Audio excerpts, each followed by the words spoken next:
welcome to another episode of Beyond Instinct. Today I'm here with Erin Nicolaisen, who is completing her Masters in International Management, and she is also an aspiring leader in motion. We've got a podcast today with a different perspective of going beyond instinct, and it's all going to be about Erin. So if you'd like to introduce yourself, Erin. Yeah, so I'm Erin. If you can't hear from my accent, I'm American. I was born in America, but my mother is in the military, so I've been traveling around all my life. So that's how I'd end up in Cambridge. And I've lived in England, lived in Poland, lived in Ireland, lived in America, lived in Germany. I think that's about it. And so I started working for motion when I was doing my undergraduate over at Ingley Ruskin in Cambridge, and looking for a part-time job because I was previously in Poland, so I had to quit my previous job, and was looking to kind of go into a more businessy role because that's what I was studying, and found motion and went to an interview and was decided there on the spot that I wanted to work there because I just love Michael, obviously. That's kind of how I've ended up here. Cool. So I think that the first bit about the interview, that's actually a really good point. So that was when I used to make a decision on a complete gut feeling of an interview of a person. So I think, did we offer you the job at the time? So what happened was I went away. I was in the grocery store with my two siblings. I think it was maybe the next day. And I got a phone call. I was like, who can this be? And it's the phone call, and you're like, I don't want to be jumping the gun, but we really like you and we want you to be a part of the team. And then basically I got the offer letter later that day. Yeah, that's exactly. So it was basically right after the But it worked. Yeah, it did work, didn't it? And you're still here, so it's good. So I think that actually on that point, so one of the things that came out in the interview was that you were just somebody that just grabbed something and got it done. Yeah. And obviously we're talking about like instinct and stuff here, like what you've used to get you where you are. And obviously you're quite young. You're doing done a master's technically now. You've done many other courses and degrees and everything in between. So what is your natural instinct?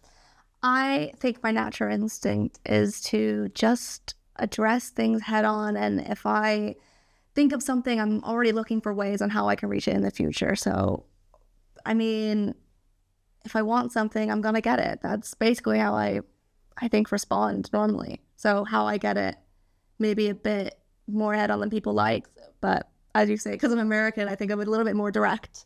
But I think it always works in my favor. Where do you think this come from? What do we think mostly probably my mother. I think oftentimes a lot of my drive comes from wanting to prove myself to her. So, and then proving myself to my family and being the first to do things in my family because they never got the chance to do it. So also letting them kind of live vicariously through me. And I think just having that kind of support and everyone around me is very driven now. And as they've grown up, they've become more driven and they can see me reaching for my aspirations. I think just that support and then that kind of like back and forth, bouncing off each other really makes me have that kind of instinct. Okay. So it's like I think that's somewhat similar to like where my drive came from. So my drive came from just wanting to win. I don't really know who I was trying to win against, but there's always a thing with me of like, I don't want to fail, and it sounds obviously some sort of similarity there. So obviously you said your mum's very driven. Is that where you got the drive from? Well, I think so. I think she saw my potential as a child, and I'm a triplet. So my other siblings never really, they didn't get, like, I think she saw a drive in me as a young child and was able to kind of, in whatever way she did, was kind of able to push it out, either negative or positive, not sure, it was kind of a balance. But I think she was able to latch onto one child because the other two didn't have that kind of potential that she saw. And because she was able to push me and she didn't set goals for me, but it was like a force to set goals onto me. So I had to reach these things. Otherwise there would be consequences. So just having to respond to that. And then, I guess the drive came from there. So you've been hardwired to achieve. Yeah, exactly. I was the one child that wanted to achieve when I was younger. And then as I grew up, it was forced. It was a little bit more forced upon me. But I also had that kind of backing of, I need to prove myself. And that's benefiting you now, though. Well, I think so. I think it's benefited me greatly. And if we ask her, I'd say she takes all of the responsibility for my achievements. Okay. So, like, up to date then, where is this? I mean, it might sound obvious. So if it is, then fine. Yeah. So where is this showing up, and where's it been good? I mean, it's showing up in the fact that, where has it been good? So let me start with that. In school-wise, for my undergraduate, it was a little bit more mixed up because me and my siblings all went to the same university because we're triplets. We all went to the same thing, and just financially it benefited us to go to a university that they could get into. So, but for my master's, since I've been a little kid, I always wanted to go to Trinity, and that was kind of one of my goals in life. And so I knew that because I couldn't do it for my undergraduate, I needed to do a master's in order to get that kind of achievement, because it's always been since probably 13 years old. So that drive and I've always been researching on how do I get into these programs, what different programs can I apply for, things like that. And so what do I need to reach that? And then just going out of my way and making sure that I achieve those goals and probably go beyond even then. So that's just one instance, just like academically.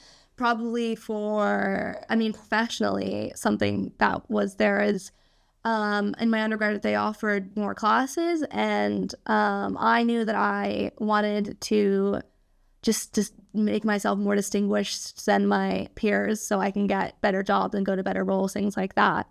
And so I decided to go out of my way and take all the extra classes that I could, and that's kind of how I got the job. Partially is I thought I wanted to go into I wanted to be an accountant. That's why I thought actually originally I wanted to be a mathematician, and then I decided that doesn't make enough money. And very money driven probably as well. And so I decided that I go out of my way to take accounting classes. And then I decided that I should look for roles that are kind of similar to that. And that's how I found Motion. Oh, yeah, because we needed Sage. Yeah. And you were trained on Sage, which was like antique technology. I know, right? Which was really weird. That was the options I had. And then I took like some financial management classes and things like that. I mean, those were the ones that they were offering. Okay, yeah. So literally as much as you can get your hands on, you're going to do. Exactly. Where's that not worked so well? I mean, just reaching out and doing overachieving. I mean, it doesn't work so well when I have a lot on my plate, I guess. When I'm trying to overachieve, sometimes I have too much to do, and then it's very stressful, but then at that point, it probably impacts my social life, things like that. So I'm not having any free time. It impacts me emotionally, but I don't think I ever let it affect me when I am showing outwardly to other people, I guess, if that makes sense. But it affects me emotionally. But then I know once it's over, I'll have that sense of achievement. But if I don't reach it, then that's when I get probably the maddest the most, is when I can't achieve what I wanted to achieve. Okay. Has that happened? I mean, it has happened. There's many jobs that I didn't get when I was applying. I think I applied to like 400 jobs. I ended up getting like 4, but they were in positions that I didn't want. And I was like really reluctantly responding. I just didn't want to respond to that. And I was still trying to reach out. And I was like, why can't I get jobs when I've done all this effort? Why is no one believing in me? And that really impacted me. I think I was looking for jobs for a good 5 months because I couldn't find one that I actually wanted to do. And I didn't want to reluctantly take a job and be something that I hate. So when I got the job promotion, I was very thankful, and I really just wanted to start, didn't I? Okay, fine. So that was when you were looking for a job when you first started? Yeah. Wow. Yeah. Why do you think you weren't getting jobs?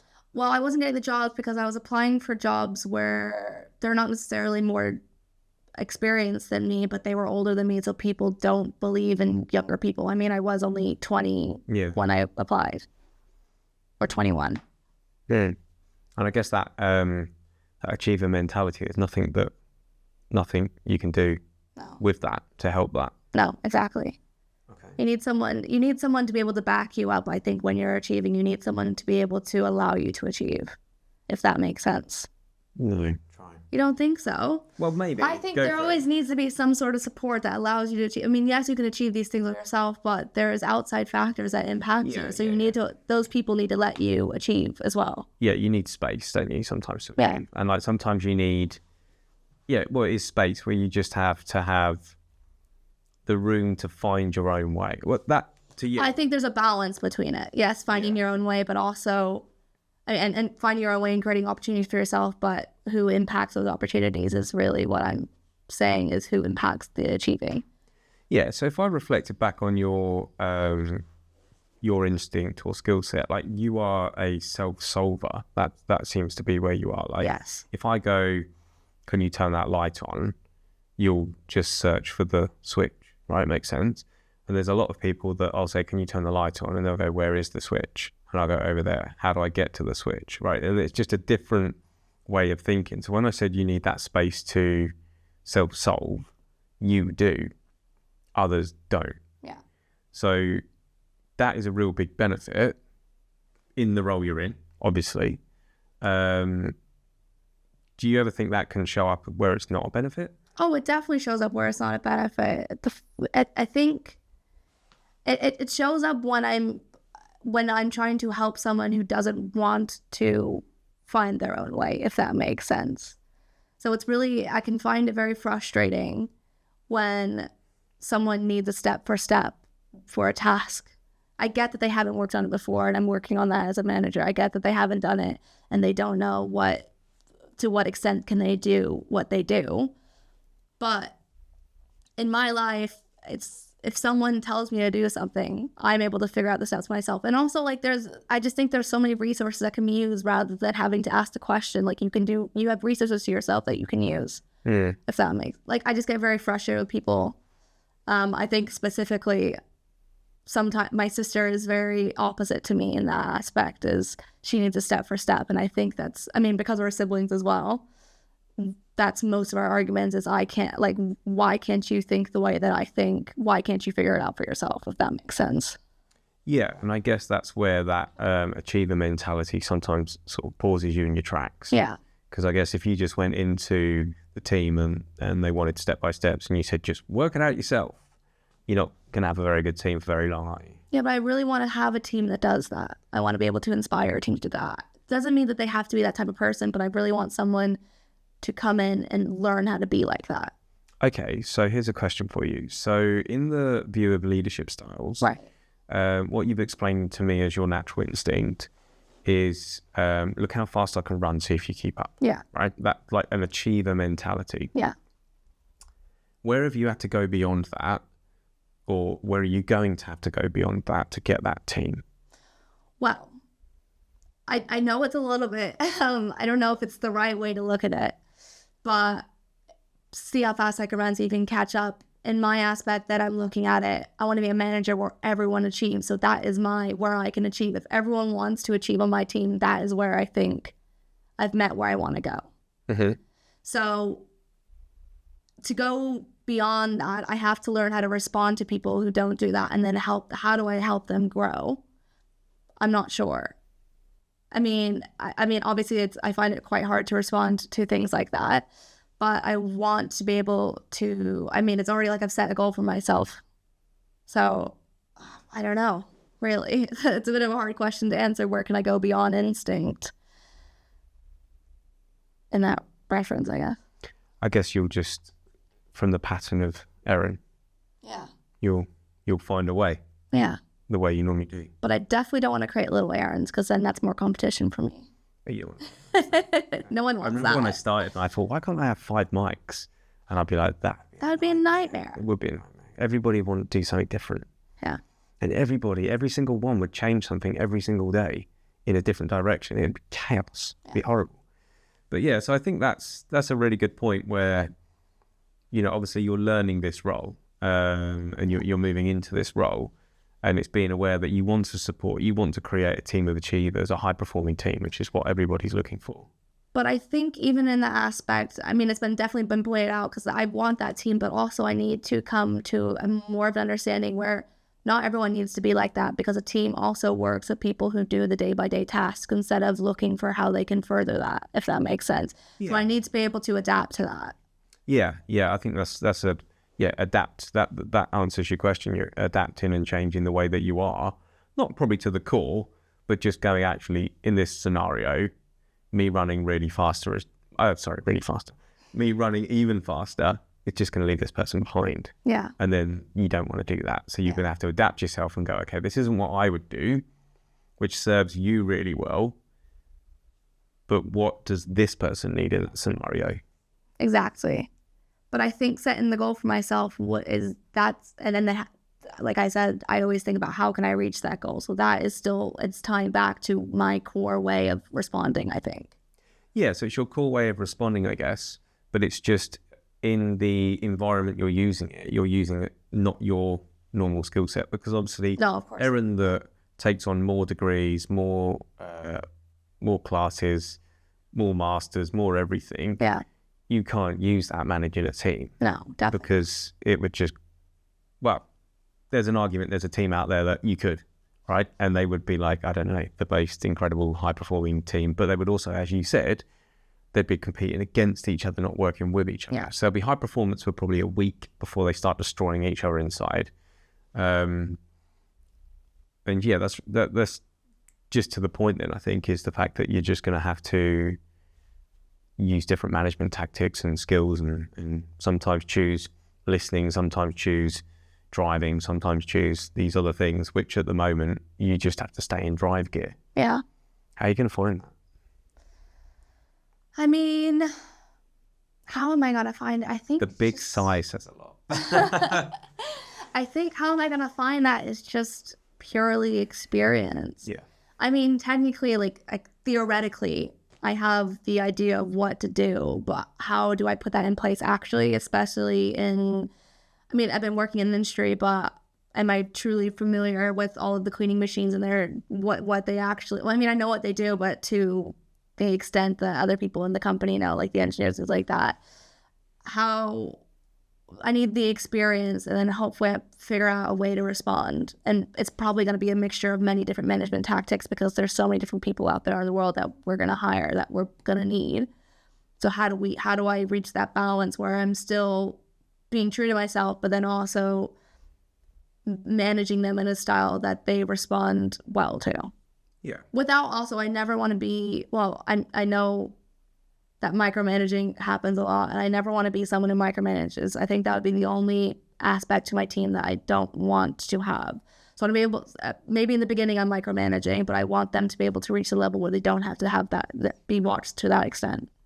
Yeah, so that's a really interesting one. So I think when you say that some people want step-by-step guidance, they're actually kind of asking for micromanagement to a certain degree. Yeah. Now, is that because that's the way they are? Is that because they're the way they've been managed? Maybe. Yeah. And how do you get somebody out of that mindset? Maybe I need people on my team who, maybe the qualification is that they're adaptable. Or resourceful. Resourceful. I think in combination both work. Yeah. Okay. Well, that's interesting. But at the core, though, you are staying true to what you are. So although you're going to have to go beyond your usual working style or learning style for this new role and then for your career in the future, you're still going to use a lot of your previous skills of like research, learn, adapt. Exactly. This person is a blue or a green, or, when we look at psychographics, what do I need to do that? There's still that research, learn, adapt. And in management, the majority of it is experience. Yeah. The better the manager. That's why, I'm not going to say that. No, go ahead. I was going to say, that's why most managers are older. Yeah. Because you can learn yourself quicker. So like, obviously, that is really poor English, but it's okay. If I didn't do courses, go to the like peer groups, self-learn as a manager, then I would still become a good manager, but I might take 25 years and burn a lot of people in the process because you don't know what you're doing. Yeah. And you're just winging it. And then you're going, oh, I shouldn't have done that, and you're learning by experience, which is really valuable. But obviously the skill set and the mentorship on the front end really helps that. So hopefully you skip a lot of the gaps. I've always said to you, like, you'll hopefully dodge some of my potholes, because I'll go, whoa, don't, just be careful on that one. You can still do what you want, but just be careful, because this is how I fell over. Yeah. And I think that is probably why a lot of managers are older, because it's the experience of all those different personalities and all those differences of opinions trying to achieve one goal. So I think it will be really interesting to see how you adapt, how you come in. You've got respect from the team already, which is fantastic. And just for everybody, how old are you? 23. 23, right? So I'm not saying that 23-year-olds or 18-year-olds can't be managers. Of course, I'm not saying that at all. But there's an argument that your experience will just start at 23, as where, say, some people that are going through the ranks, their experience might start at 40. So you're going to have a massive jump ahead of them already. So what new skill sets do you think that you need to pull on for this to be successful versus what you'd have done in the past? New skill sets? How do you mean? So if I give you a scenario, so the other day, you jump into problem solve very quickly. Yeah. Right. That's a skill set you do. That's a skill set I used to do, or still do to a certain degree. But if somebody comes to you with something, I noted the other day that you just jump in to fix it, which is great. But where, I guess what I'm saying is, where could that not work? I mean, where could it not work is when, I mean, like, I think when we did originally discuss this, I said that it was more me. You were saying it was to an extent micromanaging, which makes sense. But I was arguing that this is in the beginning, if you're learning the new role that we were discussing, it needs to be micromanaged in order for it to be done to the extent that I do it. If that makes sense, of just paying attention to that detail, it needs to be taught. But jumping in that situation, I think, especially when I want them to be able to learn it themselves, which I don't think the role, you can't just, it's not a very intuitive role we're discussing. But I think in a role where the experience and having to think in your head about where things go, things like that, like say an engineering role, I think that jumping in, automatically fixing it is definitely not the solution to that. Or say it's in, I don't know, what today, like I didn't want to, like I was taking your advice that we did discuss, and I was being asked questions about where you can get access to things, or how can I figure out how to fix this, and I kind of just paused and let her think about it, and then because I was taking your advice, of course, I think I need to adapt to be able to think more before I respond. And then most of the time it's a problem if they're asking me these quick questions, coming in quickly asking me these questions, instead of something where it's, can we have a meeting and discuss where this is going on? I think it needs to be something that's a little more thought out, where I wait and respond, and then most of the time they can figure it out. But that is a situation where it can't work. I can't give the answer all the time, because then I'm being interrupted every 5 seconds. And you create a mini Erin. Exactly. Well, I don't know about a mini Erin, but maybe a minion. Yeah, maybe.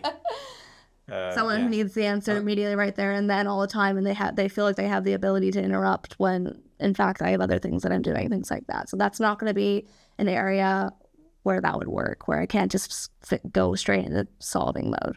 Yeah, and I think that solving mode works really well for yourself directly, because you don't have to ask anybody, you'll solve it yourself, which makes sense.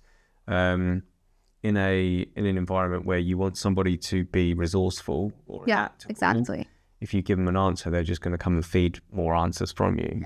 And that's one of the things that I really struggled with when I moved into management, because I thought by giving an answer I'm helping somebody, but technically by giving an answer directly you're not actually helping somebody, and even that person thinks you're helping them when you give them the answer. And if you don't, they probably begrudge it a little bit, or like, why won't they just tell me they know the answer? But the thing is, you're actually getting them to learn and gain knowledge by sending them way to look at this, think about this, whatever you just did just there.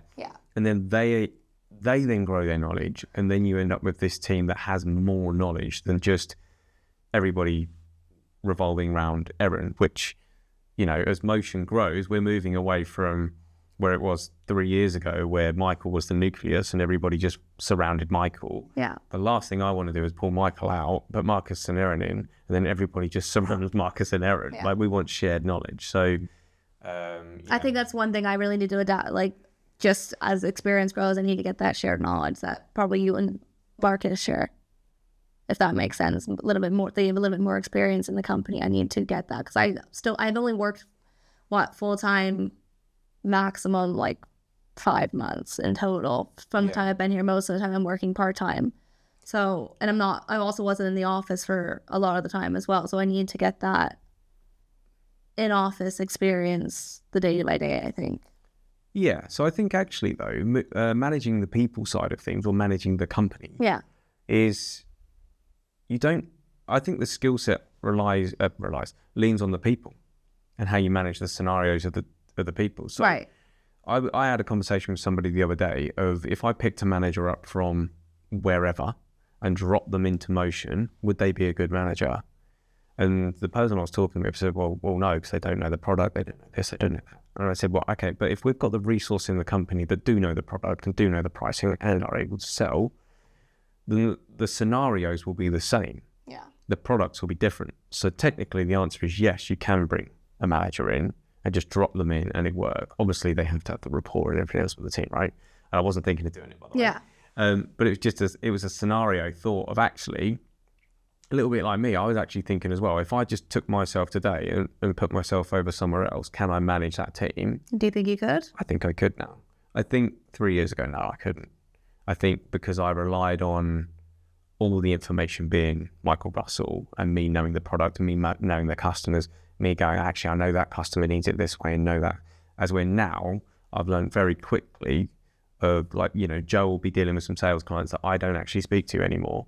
And they're his clients from the word go, and say they ring me because he's on holiday or whatever. I can quickly now work out how I need to react to this client. Right. As with before, I think I really had to know them.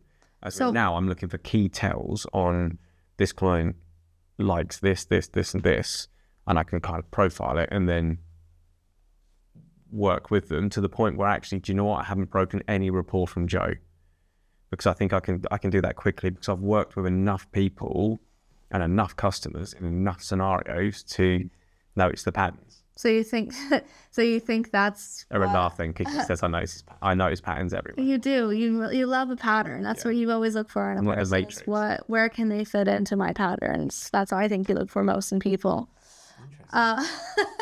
Where can they fit? No, go for that. Where can they fit into my patterns? Yeah, I think you look for patterns. If they don't fit into the ones that align with what you want, then you just saw them off, really.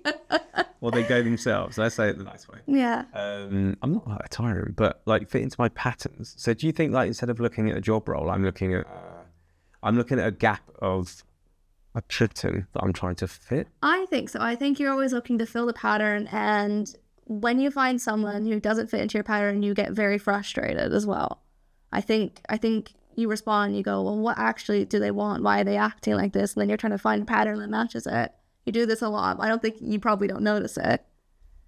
But that's why I think that's how you respond to people, is how do they fit into the patterns I already know, the preset patterns, really. How do they fit into the preset patterns I already know? But then I think to an extent, it's like, okay, so this is a new personality from a new person. How do what pattern do they follow? And then look for ways that they connect with the other people and the different personalities, things like that. And then use, I guess, planning on how can you respond from previous experience of people who might have similar traits to that, but not necessarily all the traits that were in that said pattern. I think so. I think what I'm hearing, though, is that, like, it sounds ridiculous, but like motion probably marches to a certain drum beat. Yeah. And I've noticed that if you get people that follow a similar rhythm in the team, albeit doing different jobs, the business is very harmonious, works really well, everybody likes each other, there's not much issues, and it's great. So when you say I'm looking for people for patterns, I'm very big on psychology, so I am looking at patterns of behavior. I look at patterns versus what people say a lot. I pick up on body language a lot. I pick up on the way people, tonality, just things. don't know, it's making me sound like I'm on the spectrum or something. Maybe I am, I don't know. Maybe you are. Maybe I am. I've always been like this. But the thing is, I think that I have trust in patterns because people rarely change the way they are. Yeah. They rarely change the way they're wired. Like, so do you think people can change though? Well, I've changed. Right. But do you not think that you're following what was previous? No? I'm completely different to the person I was 5 years ago and a million miles away from the person I was 10 years ago. So when you were at, let's say 5 years ago, did you Since when are you interviewing me? I could stop if you want. The question is, say you were you 5 years ago, surely the instinct that you had that said, okay, well, I need to change. Did you recognize that 5 years ago and said, okay, how can I change? Or was it just a gradual thing? Was it going beyond instincts, like you say? So I think, don't laugh at the title. No, I love it. I think I'm similar. I'm similar to how you're starting off. Okay. I think that I will always find a way to get the result. And I will try a pattern, maybe, if you want to call it that way. And if that pattern doesn't work, I edit the pattern until it does work. And if there's things going wrong, you look at people coming into the company or leaving the company. I will always analyze why they left. You know, was it me? Was it the way we managed? Was it the company? Was it them? Was it poor hire? Was it, what was it? Was it environment? And I will try and find all of those things and then go, okay, what can I change? So if it was me, I can change myself. Right. And there's some times where people have left the company because of me. And I would bet that any person that's a manager has had people leave because of them, because there's a pattern mismatch or a rapport mismatch, right? And that's happened. Can I change it? If the answer is yes, do I want to change it? Because there's no point in me changing just to suit somebody that was never going to fit the company in the first place. If the answer's they were a really good fit and for some reason I mismanaged them, whatever happened, I don't know what the scenario. You lost the pattern. Whatever you might be, right? Too friendly. That was probably the biggest one I had, too friendly. That was my pattern. I was too friendly. I had a pattern of how an employee came in, and I realize this now. I didn't realize it then. And the pattern when they came in is they fit the job, brilliant. They've told me everything, brilliant.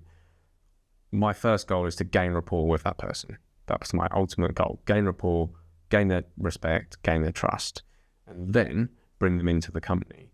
But what happened is there was an explosion of Michael Russell rapport at the beginning, and then that slowly died down once I've got the rapport. And to some people, that would then be seen as, he used to really like me, he doesn't like me anymore. Yeah. Right. He's uninterested. He doesn't want. Yeah. Exactly. So I realized that pattern is not good for employees. Yeah. So now when I have people, I don't have the explosion of Michael Russell. I have the small droplets of rapport over consistent amount of times. So it's not like I've just given somebody the whole sugar out of all the sweet drawer and then shut the drawer, which is pretty much what I was doing at the beginning, because I wanted them to feel safe, secure, trusted, respect. I wanted them to feel all of that from the word go.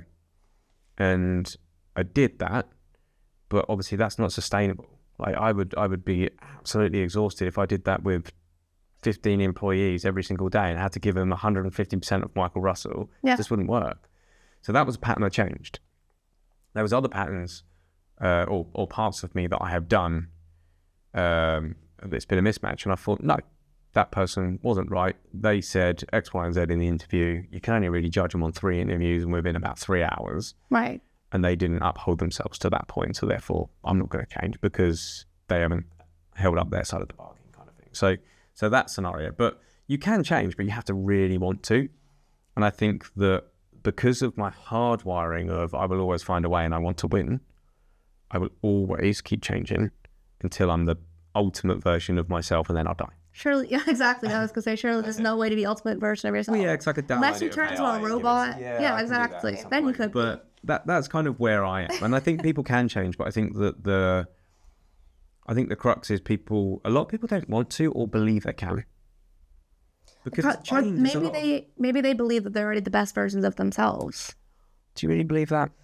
I don't know. There's surely people out there who think that they're the best version of themselves. Yeah, maybe. Or is it just comfortability or whatever? I don't think people give it the thought. Okay. I think people give it the thought of I am who I am.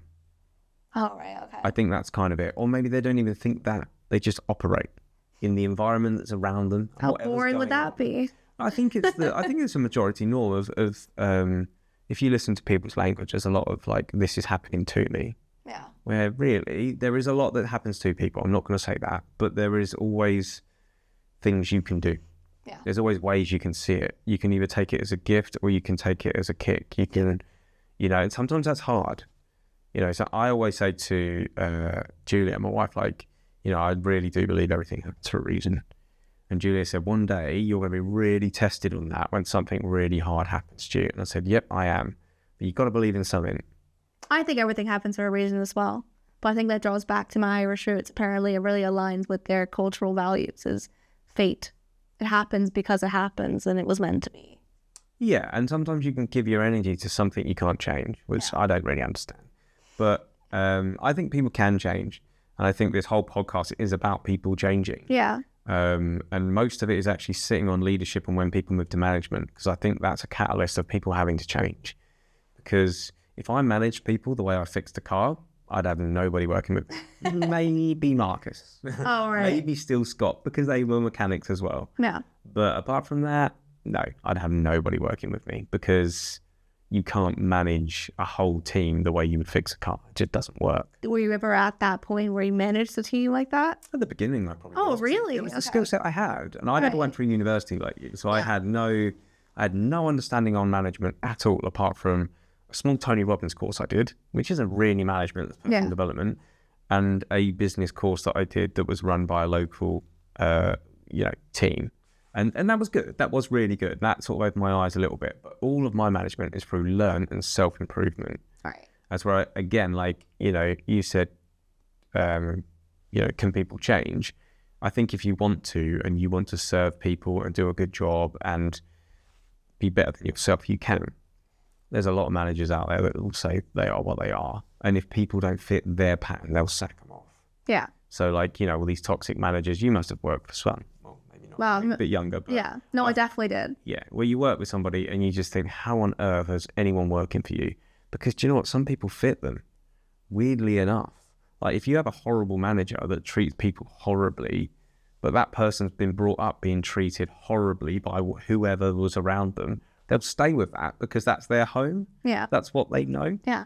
And the person won't change because they'll feel comfy in their home even though they're being treated awfully. The manager won't change because they're not really getting any complaints because it serves them. Yeah. So therefore you end up with this horrible environment where horrible people are running horrible people. And that's not what motion's going to be at all. Definitely not. But I guess it works for some people. It does, and they'll always work for some. But I think that people can change, and I think that you have to really want to, though, because it is hard. Like, I think your journey over the next 12 months, we'll do this again in 12 months, will be, and the question will be, what have you learned and what's different? And I think the hardest bit for me personally, when I was going through that journey, is the pausing and the just space, because I was always used to, well, we can sort it now, let's sort it. As where with a team, you gotta give them the room to sort of figure it out themselves to a certain degree. I think as motion grows, which is the plan for however many years in the future, I think I'll have to learn that more. But I think as motion grows, that's when I'll start to learn it. Because currently, I'm not managing the full team just yet. I haven't reached that. So once I start managing the full team, I'm sure I'll learn more a little bit how I can respond to all that. But I think just as we get more people, having to actually make time to pause is what I'll struggle about with. Yes, you have to book time in to do nothing. Yes. Which is really weird. Exactly. But it's good, and it's really good for the bigger picture. So we're about 40 minutes now, so we're just gonna wrap this up. Oh, right, okay. So obviously really appreciate you coming on today. Thank you very much. And I know that it was a bit impromptu, so that was really good as well. So if you could say right now, I'm going to put you really on the spot. Oh, okay. Right? What is your current pattern? I know we discussed it at the beginning. Pattern, instinct, whatever you want to call it. I think pattern is instinct, though. I think it's instinct as well. I think pattern is instinct. People's patterns. Yeah. People's patterns. And people don't like to change their patterns. I mean, at the core, we all have the same instincts, right? We're all Homo sapiens. Just to live. Yeah, exactly. What a boring instinct that is. Like, just to live. If my pattern was just to survive, I would be so miserable. But then again, maybe I wouldn't be because I wouldn't know any different. But anyway, so obviously you've described your original pattern or the way you work. At what point have you got to a point where you've actually gone, this isn't working for me? In my directness. Well, if that is what you're talking about. I think... And you've had to reflect on it. When I've had to reflect on it is when, again, probably being too friendly, entering the role, and then responding really quickly with probably a quip or something like this that probably wasn't the most professional. And then realizing I could have said something that wasn't necessarily horrible, but it could have impacted the person and what they thought. And just maybe responding to someone when everyone else is in the room without properly thinking about what I'm saying. And I think that's where it will get me the most, is being too direct, too quick, and probably also being too friendly. Because I want to be friends, but I have to be able to meet the middle level, probably more towards the management side rather than the friend side, really. So it's not a middle, but where can I balance being friends to get that kind of rapport as well, but also to get that the information that will help me manage them? How do I get that without also being, I don't know, responding quickly in that manner? Yeah, and I think I appreciate that, thank you. And I think the friends bit is interesting because my goal at the beginning was to be friends when I started. But I think that you can have a team, not where you're like best mates, don't get me wrong. Yeah. And when, but you can have a team where you're supportive, you're respectful, you are somewhat friends, but you just need the people that understand that. And I think we've got that now, where Michael can have a laugh one day, but I don't know if it's my tone that changes or my persona changes, but then people are different because it's serious. And I think that that's a pattern of a person that can change. Right. So where they're, 1 minute we can be having a laugh, the next minute we're really serious. But that's I think you can have that. I think you can too, but I want to be involved in the team outings and things like that, and be able to, for it to not be strange where it's like, oh, well, our manager's coming, so we can't say anything. I don't want it to be to that level. No, that's my job. But yeah, I think I need to probably set a tone more where, okay, now it's Erin's management time, and then now it's Erin's chat time. It comes from trust and respect. So I think that comes from, you'll be given opportunities on an outing, normally if alcohol was involved, where somebody is going to say or do something that is probably inappropriate or is not ideal for the work environment, but you're out of the work. Yeah. And what will happen is you have the opportunity then to make a decision. Do I act on it or do I not? And if it's not too serious and it's not, nothing horrific or whatever, and you don't act on it and you allow that person to just be free in their own environment, and you go back to work, and then you said, did say this or shouldn't have said that or whatever, or even you just leave it, therefore you'll be able to create that space, won't you? Yeah. Where people feel more relaxed that, okay, I said something that I shouldn't have said, but, it was out of work and everyone understands that. It's not impacting work. I'm not bringing it to work. Exactly. So I think the only time where I would respond to something like that, if either it's dangerous, or if it's a situation where it could impact someone else. Yeah. Yeah. And I think that's because you are a manager at the end. Yeah. You have to. Well, even then, even as a normal person, I think that's how someone should respond. Yeah. Okay. But I shouldn't be telling someone how to live their life, if that makes sense. No. Manage them how to live their lives. Manage them how to live their lives. Who knows? That's an interesting one. Okay, so we'll review this maybe less than 12 months, but in the future. Minimum 12 months. Minimum. No, maximum 12 months. Oh, right. But that's it. But no, I really appreciate that today. Thank you. Anything else before we finish the pod? No, I don't think I have really any closing statements. Do you have any closing statements? No, just thank you very much for coming on, and we'll see you next time. Yeah, it's fun. Thanks.